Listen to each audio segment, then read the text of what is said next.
Assalamualaikum warahmatullahi wabarakatuh dan salam sejahtera yang kami hormati pensyarah kami Datin Fadlon binti Abdul Rahman yang mengajar kesusadaraan dan kebudayaan Melayu.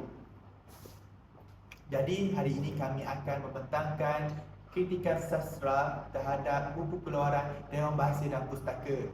Tajuk buku yang dipilih oleh kami ialah Helang Terbang Rendah yang dikarang oleh Masitah Muhammad Yusof dan Muhammad Faidil Alias, yang diterbitkan pada tahun 2016 dan bergenre karya sastra kanak-kanak.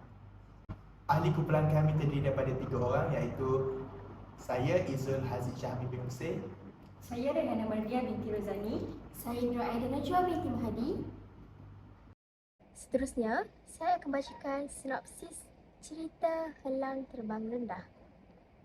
Helang Terbang Rendah mengisahkan pada suatu pagi, ketika Helang bangun daripada tidur dan menjengah keluar sarang, dia mendapati pandangannya kabur. Helang terkejut dengan keadaan itu. Lalu, Helang memberitahu isterinya, Tutu dan anaknya Kiki, tentang kedua-dua matanya yang semakin kabur. Namun begitu, Tutu dan Kiki juga mengalami masalah yang sama dengan Helang. Kata Kiki, penglihatan kabur bukan disebabkan masalah mata, tetapi pandangan di luar yang sebelum ini cerah dan indah bertukar menjadi gelap. Selain itu juga, udara yang bersih dan nyaman sudah dipenuhi dengan habuk, debu dan asap. Sehubungan dengan itu, untuk mencari punca kepada masalah ini, Helang keluar mencari unggas yang tinggal di dalam hutan. Setelah jauh terbang, unggas belum diketemui. Helang berasa penat, lalu dia singgah berehat di dahan pokok tualang. Sambil berehat, Helang bertanya kepada tualang, sekiranya dia tahu apa yang terjadi dengan alam. Tapi jawab tualang, dia tidak nampak apa-apa. Tiba-tiba, lebah yang membuat sarang di dahan pokok tualang muncul. Lebah memberitahu Helang dan tualang, dia dan koloninya berasa terancam kerana tidak dapat mengangkut nektar daripada bunga.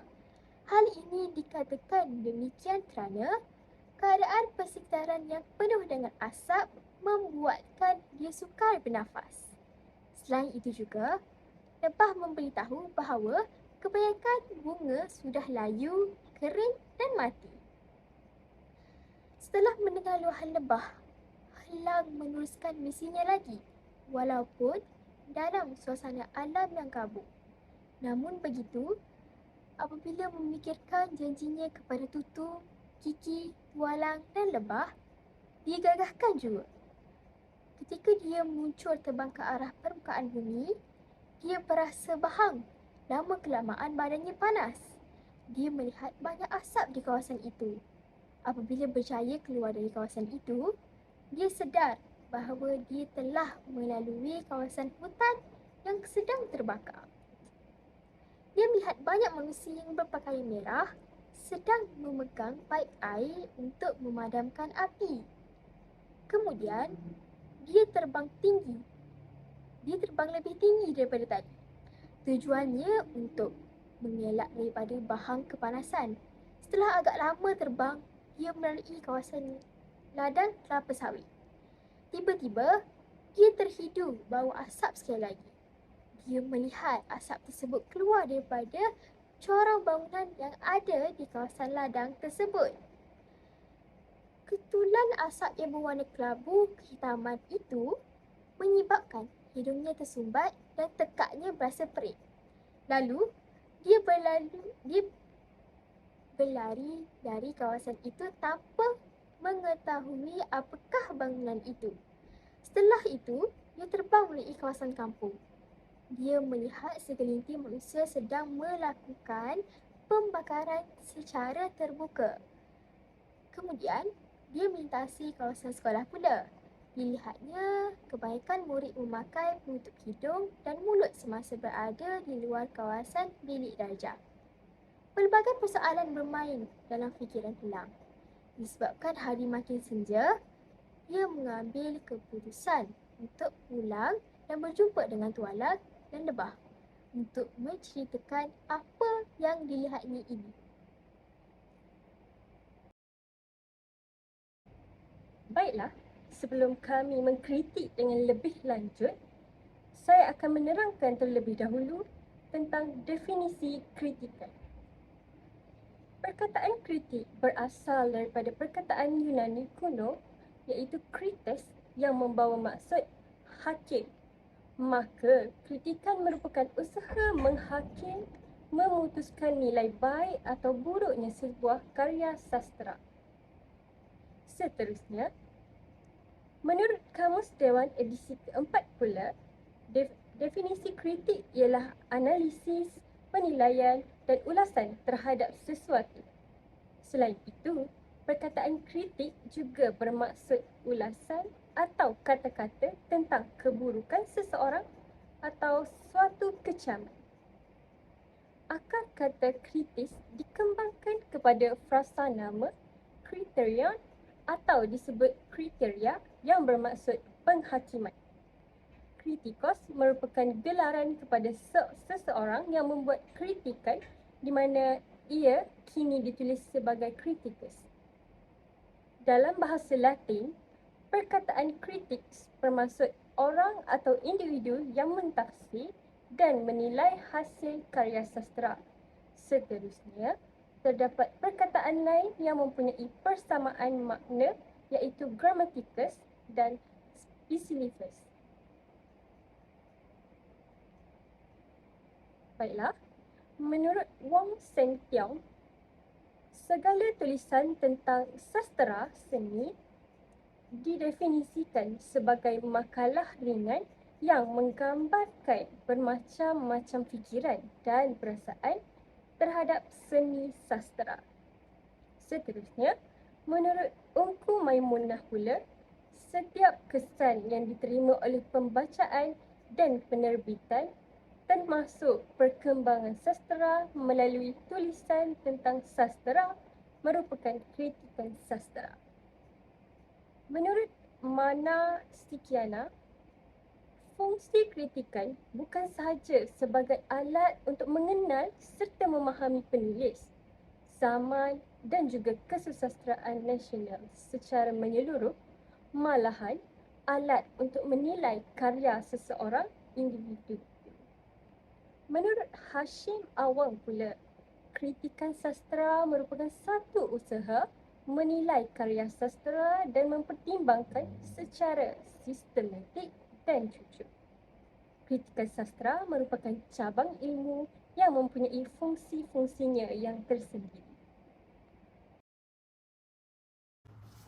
Yang pertama, kita akan lihat kepada kritikan sanjungan. Kritikan sanjungan ini untuk menyatakan rasa kagum dan senang terhadap orang lain.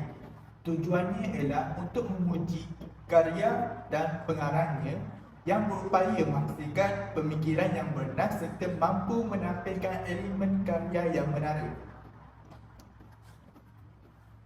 Kritikan sanjungan pertama ialah berpegang pada janji. Berdasarkan buku Helang Terbang Rendah, aku hampir membatalkan niat untuk menangguhkan perjalanan itu. Akan tetapi, memikirkan janjiku dengan tualan dan lebak, aku gagahkan juga. Lagipun aku burung yang gagah di angkasa. Aku perlu maklumi apa-apa jua cabaran. Berdasarkan cerpen tersebut, satu teladan dapat diambil iaitu perlu berpegang pada janji. Dalam karya tersebut terbukti bahawa Helang amat berpegang pada janjinya walaupun dia harus mengharungi pelbagai cabaran yang mungkin akan menjejaskan nyawanya sendiri. Tetapi dia berusaha juga demi mengotakan janjinya kepada terhadap rakan-rakannya. Jadi, kritikan sanjungan kedua ialah rama-rama temandu seketika. Mereka ada mengatakan manusia yang tidak bertanggungjawab yang membuang puntung rokok itu menyebabkan hutan terbakar dan menyumbang kepada kejadian jelebu semakin terangku. Jadi, berdasarkan petikan cerita tersebut, satu ilmu baru dapat dapat dibaca oleh pembaca tentang punca jerebu semakin berleluasa. Helang menceritakan sebab berlaku jerebu kepada rama-rama. Penulis di sini menekankan ilmu pengetahuan seperti ilmu kelestarian alam terhadap kanak-kanak, walaupun buku ini bergenre karya sastra kanak-kanak. Jadi kita akan beralih pula kepada kritikan yang kedua, iaitu kritikan teguran. Kritikan teguran ini ialah mengkritik dan memberi peringatan secara ikhlas. Oleh itu, kritikan teguran praktikal kerana kritik melaksanakan tulisannya dengan lebih berimbang dengan menyatakan keistimewaan, kekuatan sesebuah teks dan serentak menunjuk kekurangannya.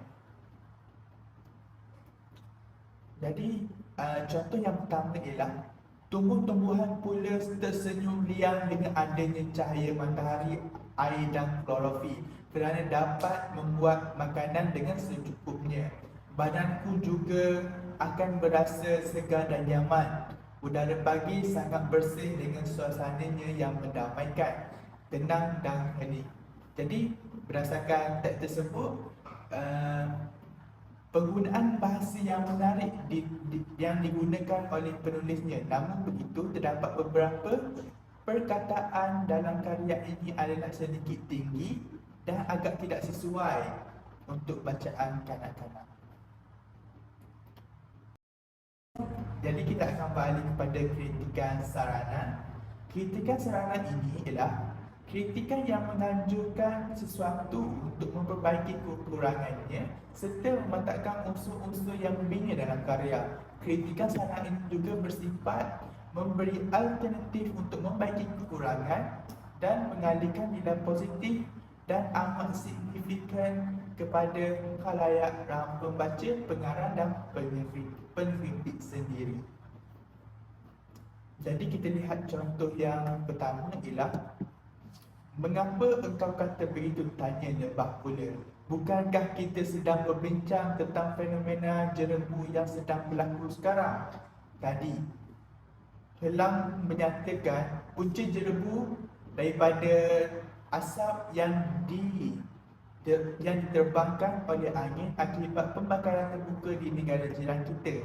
Maka setelah mendengar cerita gagak, aku mendapat maklumat lagi.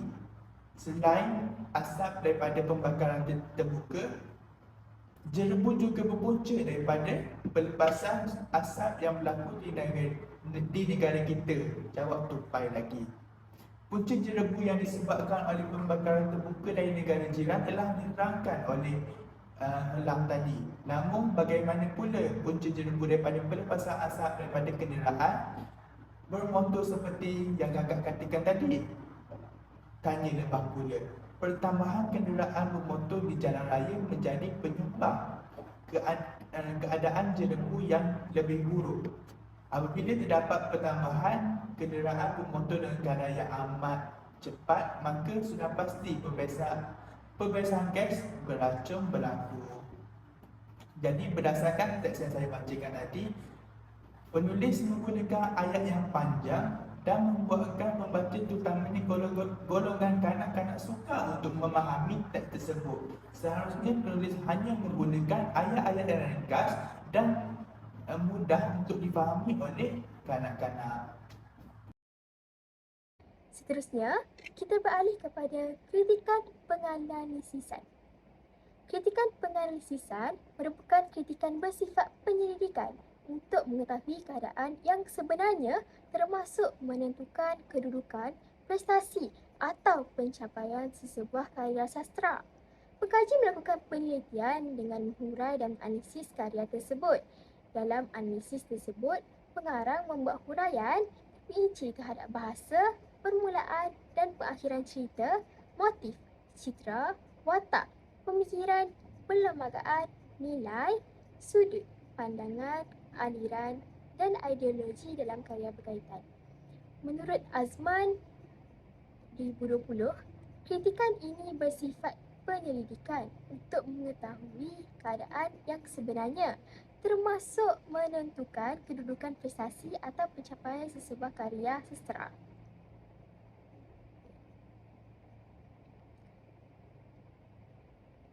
Perwatakan.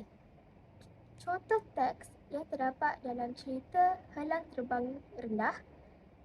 Baiklah Tualang, Helang, aku pun hendak kembali ke sarangku. Aku juga risau akan keselamatan keluargaku. Beritahu lebah pula.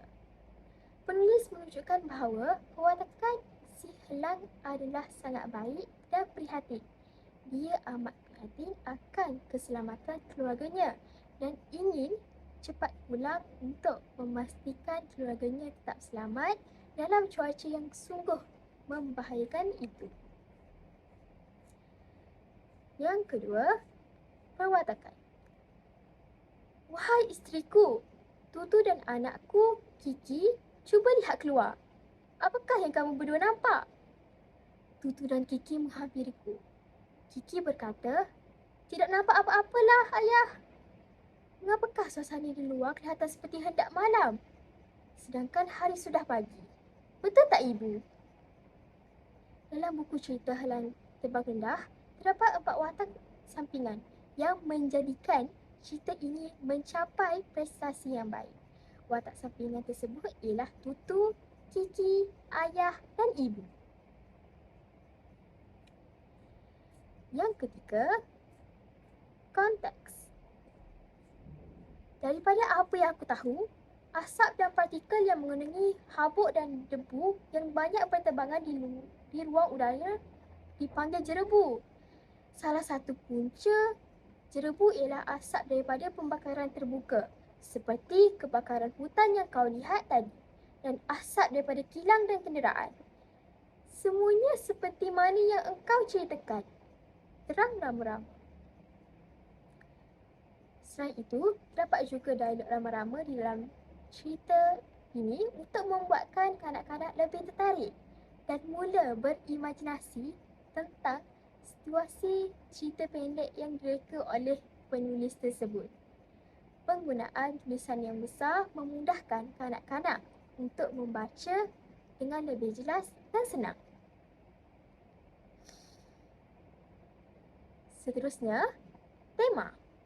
Buku cerita kanak-kanak Helang Terbang Rendah ini jelas menceritakan tentang alam, manusia, dunia haiwan, pokok hutan, pemanasan global dan bencana alam.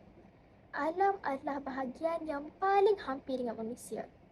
Maka itu tidak dapat dinafikan bahawa pemilihan tema tentang alam semulajadi dan kehidupan rimba seiring dimuatkan dalam karya penulis sebagai ingatan kepada pembaca dalam menjaga anugerah yang diberikan oleh Allah Subhanahu Wa Taala kepada hamba-Nya. Baiklah, seterusnya kita akan lihat pula pada kritikan pendekatan. Kritikan pendekatan ini merupakan satu usaha untuk mencapai pengertian terhadap sesuatu penelitian. Kritikan ini terbahagi kepada dua, iaitu pendekatan intrinsik dan pendekatan ekstrinsik. Pendekatan intrinsik merupakan pendekatan terhadap karya sastera dengan menerapkan teori dan kaedah sastera berpandukan kepada karya sastera, manakala pendekatan ekstrinsik pula merupakan pendekatan yang memberi fokus terhadap memanfaatkan ilmu bantu bukan sastera, iaitu sejarah, agama, psikologi, politik dan juga sosiologi. Antara teks yang terdapat dalam buku Helang Terbang Jauh tentang kritikan pendekatan ialah bekerja keras. Aku berjumpa dengan makananku. Makananku memang banyak, cuma aku perlu bekerja keras dan rajin berusaha supaya makananku tidak terputus dan bekalan makanan cukup untuk keluargaku. Terang kakak. Habis, apa masalahnya? Tanya lepas pula. Secara simboliknya, melalui cerita ini, penulis sebenarnya ingin menerapkan nilai karakter, bekerja keras dan tanggungjawab seperti sang helang yang sentiasa berusaha untuk mencari nafkah bagi menyara keluarga mereka. Contoh yang kedua ialah gigih. Walaupun aku tidak biasa terbang rendah, namun aku memaksa diri untuk terbang rendah dan melihat sendiri keadaan yang berlaku di muka bumi. Aku perlu mencari kepastian. Walaupun tempat tinggalku jauh di lereng gunung, namun asap daripada hutan yang terbakar ini mampu bergerak hingga ke sarang. Berdasarkan contoh yang diberikan, mesej yang hendak disampaikan ialah kehidupan harus diteruskan walaupun kita terpaksa berjuang dengan cara yang tersendiri. Berjuang untuk hidup merupakan hak individu dan hidup itu sendiri adalah perjuangan. Dengan kata lain, perjuangan adalah sesuatu yang mesti jika kita mahu terus hidup. Seperti helang memaksakan diri untuk terbang rendah. Seterusnya ialah kritikan penilaian. Kritikan ini merupakan kritikan untuk menilai adakah sesebuah karya sastera itu bermutu ataupun sebaliknya. Kritikan penilaian ini juga bermaksud pengkritik menilai sesebuah karya sastera melihat dari segi isi ataupun mesej yang hendak disampaikan oleh pengarang. Antara kritikan yang dapat dilakukan ialah terdapat isi yang bermanfaat dalam buku tersebut. Contohnya, kami tidak dapat menjalankan kerja kami kerana suasana di persekitaran membuatkan kami sukar untuk bernafas. Tekak terasa pedih dan mata menjadi kabur. Kami juga sukar mencari bunga untuk mendapatkan nektar kerana kebanyakan bunga kelihatan layu dan kering. Jika keadaan ini berterusan, bagaimana kami hendak meneruskan hidup? Luah lebah dengan penuh rasa bimbang. Berdasarkan contoh tersebut, penulis menyampaikan isi-isi yang bermanfaat dan pengetahuan yang baru kepada pembaca. Seperti contoh di atas, penulis menceritakan tentang kesan jerebu terhadap haiwan-haiwan seperti lebah, rama-rama dan hidupan hutan yang lain. Seterusnya, kritikan penilaian berdasarkan teguran, dari aspek teguran. Contoh yang terdapat dalam buku ini ialah, kemudian aku melintasi pula kawasan kampung. Aku melihat manusia sedang melakukan pembakaran terbuka. Di kawasan pelupusan sampah, banyak sampah dan tayar buruk dibakar, menyebabkan asap berwarna hitam berkepul-kepul keluar ke udara. Dalam contoh tersebut, penulis sebenarnya ingin menyampaikan mesej tentang sikap manusia yang tidak bertanggungjawab. Sikap manusia yang tidak bertanggungjawab ini akan membawa kesan yang amat buruk terhadap alam sekitar. Rumusan yang dapat kumpulan kami simpulkan ialah keseluruhannya dapat kita lihat bahawa pembelajaran cerpen melalui kritikan ini sangat berkait rapat dengan seorang guru bahasa Melayu ketika di sekolah rendah maupun menengah. Jelaslah topik yang dibincangkan pada halaman depan menyaksikan bahawa seorang murid yang belajar subjek Melayu dapat memperolehi pelbagai manfaat daripada kritikan cerpen. Malahan guru bahasa Melayu juga dapat banyak inisiatif daripada topik ini. Logiknya, pembelajaran cerpen ini dapat dipupuk sejak mereka pertama kalinya menjaga kaki ke sekolah apabila wujudnya guru yang berkaliber dalam mendidik anak bangsa. Akhir sekali, semoga tulisan email ini dapat memberi sebanyak mungkin manfaat kepada sesiapa sahaja yang membaca, mentelaah dan sebagainya. Tiada harapan lain yang perlu diungkapkan selain harapan supaya kejayaan yang dimiliki akan diredoi. Berikut kami telah sertakan rujukan daripada pelbagai sumber untuk menyelesaikan tugasan mengkritik kami. Itu sahaja daripada kumpulan kami. Sekian, terima kasih.